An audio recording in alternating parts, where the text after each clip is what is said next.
So it's just gone 5:30 in the morning, feeling a little croaky because I've literally just woken up and dived out of bed, thrown some clothes on, and I've come outside. It's a beautiful, beautiful morning, and I wanted to show you how just stepping out into a wilder space and sitting and listening to the dawn chorus can be such a powerful, powerful mindfulness activity.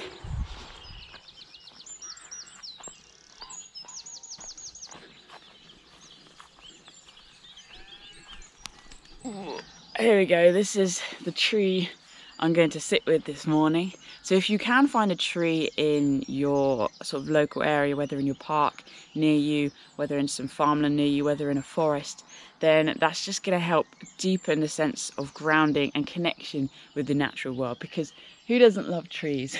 And to be able to sit in the presence of these ancient giants, you know, it just blows my mind how flipping old trees are, and we take them for granted. But they had to come through so many challenges and they've seen so many things. So just to spend some time with them in the morning can be truly fantastic. Maybe some of their resilience will rub off on us. Anyway, now that we're outside, what we're going to do is we're just going to take some time to breathe. So hopefully the air will be nice and cool. It might be a little bit damp as well, but that's okay, because that coolness and that dampness against our skin actually acts to calm us down. It calms down the nervous system, and if we're breathing nice and slowly, nice controlled deep breaths, it's helping to reduce that cortisol production.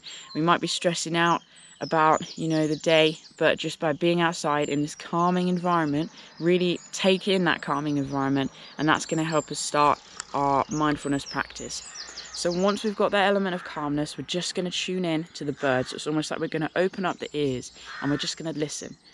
It doesn't matter if we don't know what the birds are, but we just want to see how many different birds we can hear. We want to tune into the song, the different notes, the tones, the speed at which the songs are being sung. And what I want you to do is just to note the joy in every single song that is coming out of those birds' mouth. Because birds have nothing guaranteed about the day ahead. There is nothing certain for them. And yet they can wake up and they can sing with such force and so much joy. And it's that joy that I hope that during this practice you'll be able to connect with. Now, the people that we spend the most time with, their emotions, their experiences are going to rub off on us. So actually, we're kind of hijacking the system here by coming outside, and they might not be people, but they're birds. And if we spend time around these birds in this morning routinely, then hopefully their joy will rub off on us too, especially if we open our heart to it and we allow it to come in. If we just think about the simple things that give us joy, and we just take this moment as our joy moment in the morning, tuning into the birds, listening to their song, marveling at the beauty of the world around us, and just breathing, you can't really go wrong. So I really do hope that if you do step outside, if you do set that alarm early to get up and head outside to listen to the dawn chorus, maybe you can even hear it from your room, but if you can get outside, do make that little bit of effort, even if it is just in the garden, because as I already mentioned, that cool air is very important.